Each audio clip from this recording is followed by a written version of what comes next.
Suami saya lebih rendah dibandingkan dengan saya, dan dia merendahkan suaminya dan dia berlaku sombong. Itu yang salah. Yang menyebabkan banyak perceraian bukan gaji istri lebih tinggi, bukan, melainkan karena sikap sombong seorang istri ketika berada di dalam rumah kepada suaminya.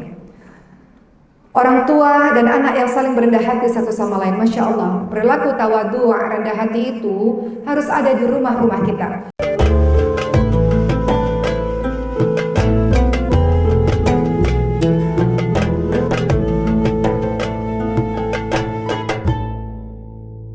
Oke.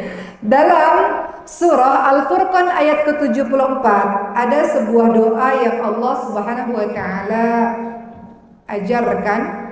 Doa tersebut agar kita mendapatkan pasangan dan anak-anak yang menenteramkan jiwa, yang menjadi penyejuk mata dan penyejuk hati untuk kita semua. Doa itu berbarengan dengan berbagai macam kriteria orang-orang saleh. Teman-teman lihat nanti dalam surah Al-Furqan ayat ke-63 sampai ayat ke-74. Saya tidak bahas ayat itu dengan begitu panjang. Hanya saja Allah menyebutkan di dalam surah Al-Furqan tersebut kriteria ibadur rahman, kriteria orang-orang yang saleh. Ibadur rahman salah satu kriterianya adalah mereka yang senantiasa mendoakan keluarganya. Dalam surah Al-Furqan ayat 74, doanya yaitu Rabbana hablana min azwajina wa dzurriyyatina qurrata a'yun waj'alna lil muttaqina imama. Teman-teman nanti buka di rumah, karena saya tidak bahas pada malam hari ini tentang ciri-ciri ibadur rahman, ciri-ciri orang-orang yang saleh, hamba Allah yang saleh. Namun ciri-cirinya itu dijelaskan oleh Allah Subhanahu wa taala dalam surah Al-Furqan 63 sampai 74. Saya bacakan cepat saja, nanti teman-teman bisa tadabbur di rumah. Dalam surah Al-Furqan ayat 63 dikatakan orang saleh itu dia karakter yang tawadu, bijaksana dan berlisan baik. Al-Furqan 63 bunyinya wa ibadur rahmanil ladzina yamshuna 'alal ardi hauna wa idza khatabahumul jahiluna qalu salama. Ciri orang-orang yang saleh adalah Allah minta dia untuk tawadu', dia rendah hati, dia bijaksana dan dia berlisan yang baik. Kalau kepada orang lain saja Allah minta kita berlaku rendah hati, berlaku bijaksana, berlisan yang baik, apalagi kepada orang-orang terdekat di rumah. Kita ingin keluarga kita menjadi syurga, dunia dan akhirat. Maka aplikasikanlah permintaan ini atau aplikasikanlah perintah Allah ini untuk menjadi pribadi yang tawadu', bijaksana dan berlisan baik. Apa kata Allah Subhanahu wa taala? Dan hamba-hamba Tuhan yang Maha Penyayang itu ialah, siapa ibadur rahman itu? Siapa hamba Allah yang saleh itu? Orang-orang yang berjalan di muka bumi ini dengan rendah hati, dan apabila ada orang-orang jahil yang menyapa mereka, mereka mengucapkan kalimat yang penuh dengan keselamatan. Allah minta kalau engkau ingin jadi orang yang saleh, maka engkau punya karakter yang rendah hati. Kepada orang lain saja rendah hati, apalagi orang-orang terdekat kita. Suami rendah hati kepada istri, istri rendah hati kepada suami, kakak saling berendah hati satu sama lain. Kalau nggak ada rendah hati, apa lawan kata dari tawadu, ibu-ibu sekalian? Sombong, betul? Sombong itu apa? Menolak kebenaran dan merendahkan orang lain. Contoh sombong dalam keluarga. Ciri suami sombong dalam keluarga. Contohnya, kamu istri harus nurut semua kata saya. Apapun itu, kalau nggak neraka kamu. Ada jenis-jenis suami yang nggak mau tahu, otoriter. Sehingga apapun tanpa ruang diskusi, tanpa berlaku lemah lembut, maka istri diperlakukan dengan sesuka hatinya. Dia merasa dirinya tinggi, betul suami adalah imam, betul. Betul istri adalah makmum, betul. Namun istrimu adalah seorang yang diciptakan oleh Allah dari tulang rusuk yang Rasulullah ingatkan, wahai para ayah, wahai para suami, wahai para bapak, yang Rasulullah ingatkan tulang rusuk kalau dibiarkan memang bengkok, tapi kalau engkau berlaku kasar kepadanya dia patah. Rasulullah SAW ingatkan perempuan-perempuan itu seperti gelas-gelas kaca. Gelas kaca kalau bersentuhan gampang sekali retak dan pecah. Dia orang yang lembut, dia berhati yang lembut, lalu kau berkata kasar dengannya. Ada banyak kekerasan di dalam rumah tangga, tidak hanya secara fisik tapi verbal. Laki-laki yang merasa dirinya lebih tinggi, kemudian superior, kemudian menganggap istrinya rendah. Ada seseorang yang pernah bercerita kepada saya, kata suaminya, kamu nggak tahu apa-apa, kamu kerjanya di rumah, ya udah diem aja, diam, kamu nggak usah bicara apa-apa. Ada jenis-jenis suami yang seperti ini. Ada ibu-ibu sekalian? Kalau kita lihat dalam surah Al-Furqan ayat ke-63, Allah minta kita berlaku tawadhu, rendah hati. Rendah hati bukan kita orang yang bisa ditindas dan diinjak-injak, tidak. Rendah hati menunjukkan bagaimana akhlak baiknya dirimu. Suami berendah hati kepada istri, istrimu membutuhkan kelemah lembutan dari dirimu. Bisakan bicara baik-baik, betul bu? Bisakan bicara tanpa menghina, bisakan bicara tanpa teriak-teriak, kita bicara baik-baik misalnya. Kenapa ada orang yang suka marah-marah terus-menerus? Dalam marah-marah itu ada merendahkan orang lain, ada sombong di situ. Betul ibu-ibu sekalian? Kenapa orang bisa marah? Dalam marah itu kan kadang-kadang keluar kalimat-kalimat yang merendahkan istrinya atau merendahkan pasangannya. Jadi kalau sama orang lain saja kita diminta untuk berendah hati, apalagi kepada pasangan kita sendiri. Contoh sebaliknya, istri yang sombong. Bagaimana istri yang sombong? Tadi kita bicara mengenai dalam surah Al-Furqan ayat 63 kita diminta untuk tawadhu, rendah hati. Lawan rendah hati adalah sombong. Kalau diminta sama Allah untuk berendah hati kepada semua orang, apalagi kepada pasangan kita. Apa salah satu contoh dari istri yang sombong? Ketika dia merasa di luar rumah dia punya gaji yang lebih besar, kemudian dia punya jabatan yang lebih tinggi dibandingkan dengan suaminya. Apakah ada yang salah dengan istri yang punya gaji yang besar, ibu-ibu sekalian? Gak ada yang salah. Istri dengan gaji yang besar tidak salah. Yang salah adalah ketika dia pulang ke rumah dan kemudian dia menganggap bahwa dia lebih tinggi dibandingkan dengan suaminya. Apakah ada yang salah kalau istri jabatannya lebih tinggi di mata masyarakat misalnya di luar sana dibanding suaminya? Tidak ada yang salah. Yang salah adalah ketika istri pulang ke rumah dan merasa bahwa saya gak butuh suami saya. Suami saya lebih rendah dibandingkan dengan saya, dan dia merendahkan suaminya dan dia berlaku sombong. Itu yang salah. Yang menyebabkan banyak perceraian bukan gaji istri lebih tinggi, bukan, melainkan karena sikap sombong seorang istri ketika berada di dalam rumah kepada suaminya. Orang tua dan anak yang saling berendah hati satu sama lain, Masya Allah. Perilaku tawadhu, rendah hati itu harus ada di rumah-rumah kita. Kalau ada tawadhu, maka kalau terjadi apa-apa kita bisa bicara satu sama lain. Gak ada yang merasa paling benar satu sama lain. Tapi kalau sudah sombong, dia merasa lebih tinggi, dia harus didengar, dia yang paling benar. Nah itu yang berbahaya. Makanya karena judul kita pada hari ini adalah perkara keluarga, kita kaitkan ayat-ayat ini dengan hal-hal yang berbau keluarga. Jadi dalam surah Al-Furqan ayat ke-63 Allah katakan, ciri hamba Allah yang penyayang itu ialah mereka yang berjalan di muka bumi ini dengan rendah hati. Rendah hati. Dan apabila ada orang-orang jahil yang menyapa mereka, ada kata-kata buruk yang terdengar di telinga kita, menyakiti hati kita. Kemudian kata Allah SWT, mereka balas dengan mengucapkan kata-kata yang mengandung keselamatan. Karena tema kita pada hari ini keluarga, izinkan saya selalu mengaitkan pada keluarga. Di dalam rumah tangga teman-teman sekalian, Masya Allah, ada berbagai macam ujian-ujian datang silih berganti. Salah satunya adalah pola komunikasi yang mungkin tidak betul. Beberapa orang mengatakan dan kita membuktikan bahwa dalam rumah tangga mungkin 70%, 80% isinya adalah ngobrol dan komunikasi.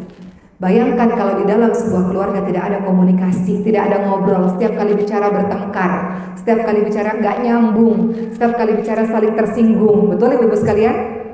Maka para gadis, yang tadi tunjuk tangan banyak gadis, ketika engkau hendak menikah, maka pastikan cari orang yang ngobrolnya nyambung dengan dirimu.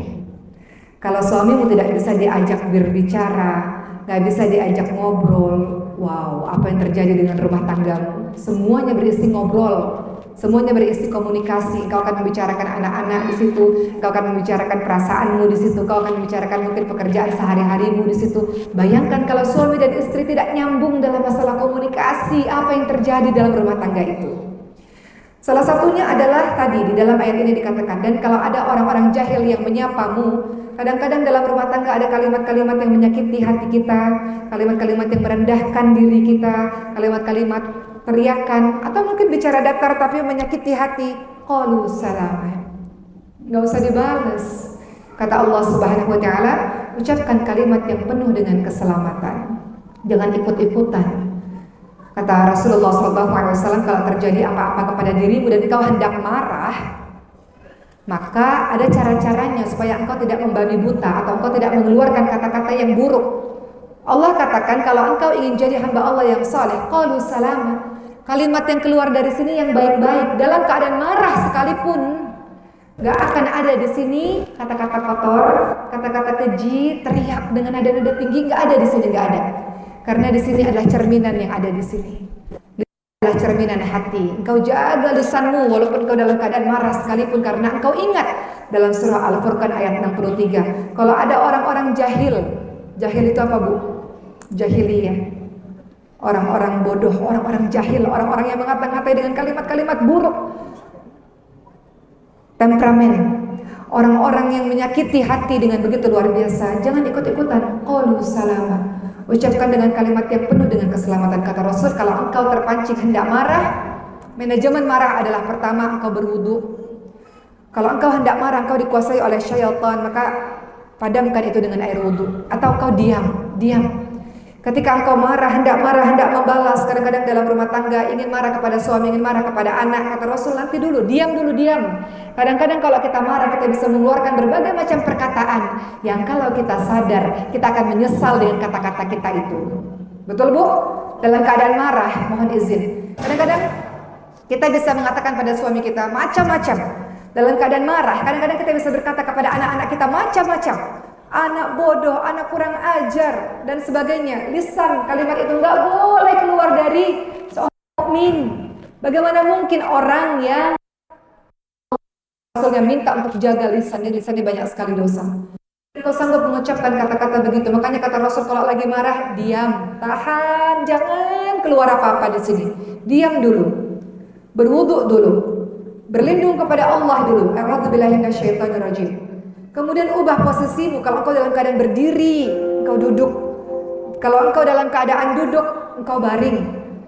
Engkau tenangkan dirimu terlebih dahulu supaya engkau tidak mengeluarkan kalimat-kalimat kotor atau kalimat-kalimat yang membuat engkau menyesal ketika engkau sadar nanti.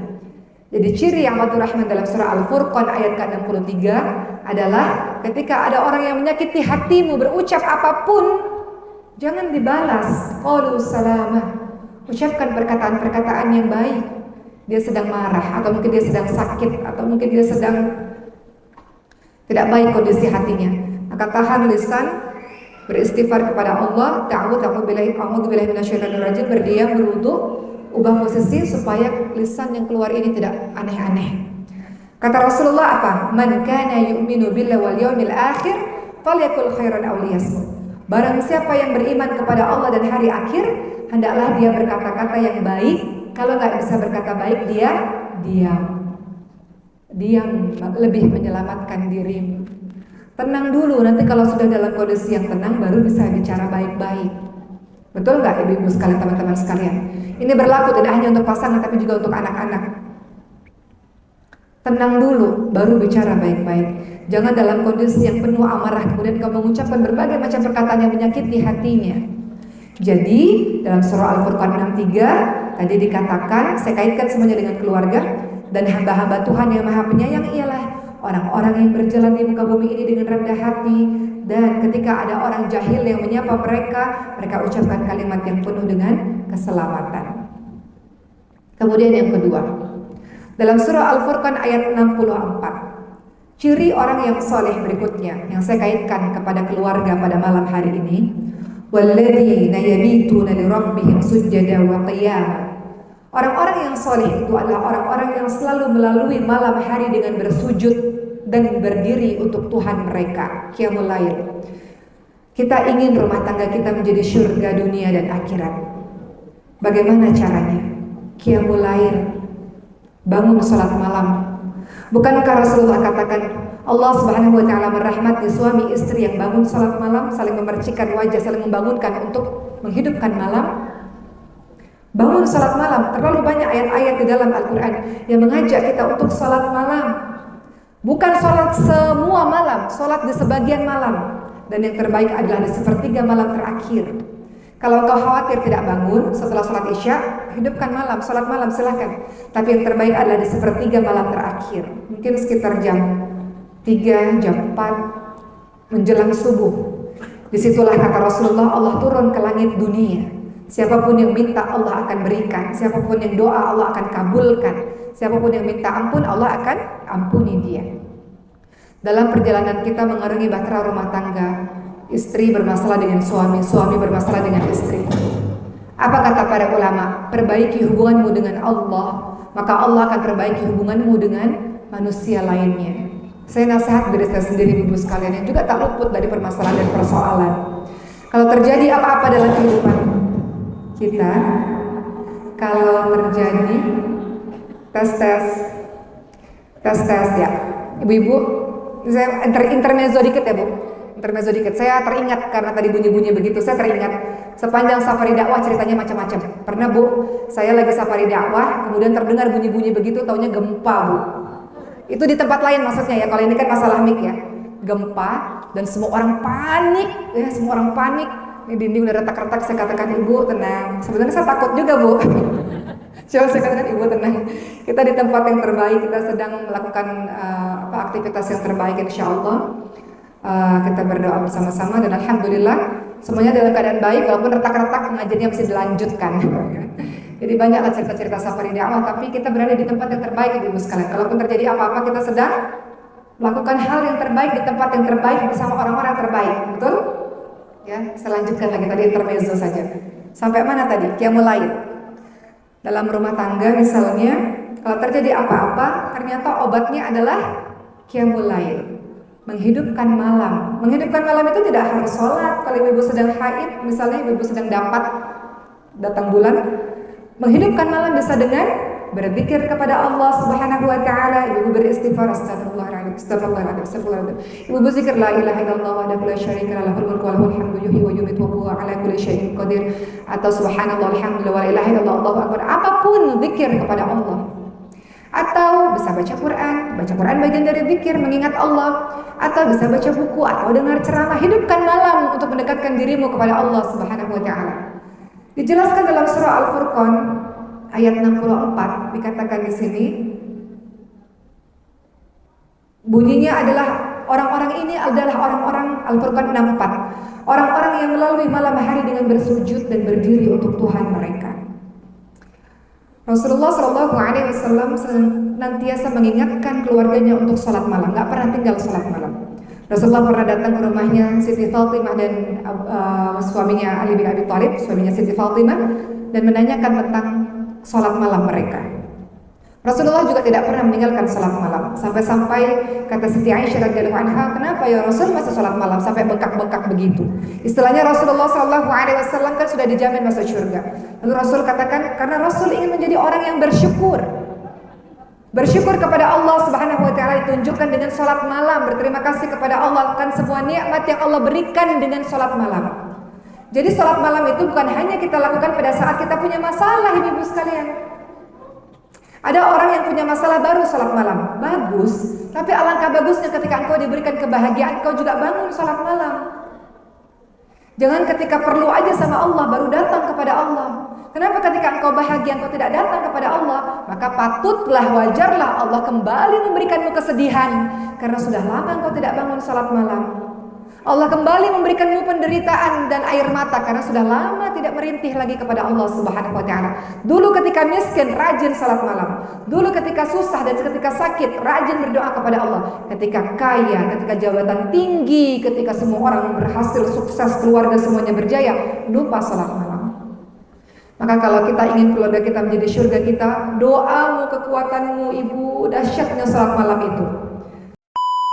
Semuanya akan baik-baik saja dengan ibadah malam-malammu itu. Pada saat semua orang tidur, semua orang terlelap, kau berada dalam kedekatan yang luar biasa dengan Tuhanmu. Tuhanmu itu yang memberikan permasalahan kepadamu dan dialah yang akan menyelesaikannya. Kadang-kadang kita tidak tahu bagaimana cara menyelesaikannya, ya Allah. Gak kelihatan jalannya, ya Allah. Kenapa hal ini terus berulang, ya Allah? Siapa yang membuat seseorang bisa berubah? Allah.